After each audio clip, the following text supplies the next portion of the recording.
महाराष्ट्राच्या राजकारणामध्ये सध्या राष्ट्रवादी काँग्रेसच्या विलीनीकरणाचा मुद्दा चांगलाच चर्चेत आलेला आहे। बरं, याच पार्श्वभूमीवर ज्येष्ठ नेते शरदचंद्र पवार यांनी मांडलेली भूमिका राजकीय वर्तुळात महत्त्वाची मानली जाते। बरं, विशेषतः मुख्यमंत्री देवेंद्र फडणवीस यांनी केलेल्या विधानानंतर शरद पवारांनी अत्यंत नेमक्या शब्दात आपली भूमिका स्पष्ट केली। शरद पवार यांच्या दाव्यानुसार विलीनीकरणाच्या संदर्भात ज्या काही प्राथमिक चर्चा झाल्या त्या केवळ जयंत पाटील आणि अजित पवार यांच्यातच होत्या आणि या प्रक्रियेमध्ये भारतीय जनता पक्षाचा किंवा देवेंद्र फडणवीस यांचा कोणताही थेट संबंध नव्हता। विलीनीकरणाच्या चर्चेत फडणवीस कुठेही उपस्थित नव्हते असं स्पष्ट करत पवारांनी या वादातून भाजपला बाजूला ठेवण्याचा प्रयत्न केलाय। बरं, या प्रकरणामध्ये शरद पवारांचा सर्वात महत्त्वाचा रोख हा फडणवीसांच्या हस्तक्षेपावर आहे।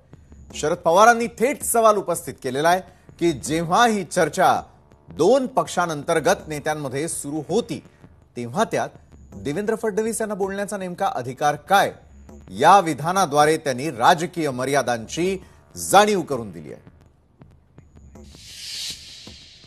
त्यांना हा माझा उल्लेख करण्याचा काय अधिकार समजले, या सगळ्या चर्चेत ते कुठेच नव्हते, त्यावेळी त्यांना भाष्य करायचा काय अधिकार ते मला माहिती।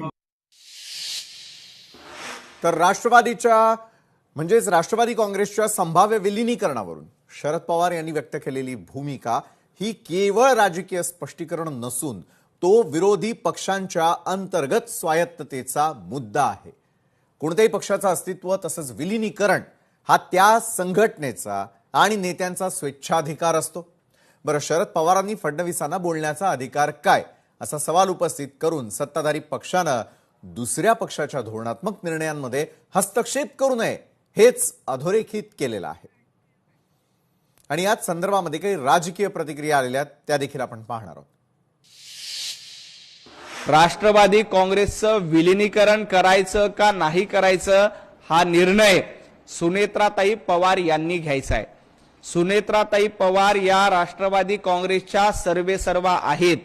सुनेत्राताई जो काही निर्णय घेतील त्या निर्णयाला भारतीय जनता पार्टीचा पूर्णपणे पाठिंबा असेल। सोबत आणि दादांचा काय चर्चा झाली हे आम्हाला काही माहित नाही, परंतु पहिल्यापासूनच माझं मत होतं की सगळे एकत्रित झाले पाहिजे आणि एकत्रित झालं असतं तर मला वाटतं एक चांगल्या प्रकारचं वातावरण या राज्यामध्ये तयार झालं असतं। कोणाला काय अधिकार आहे,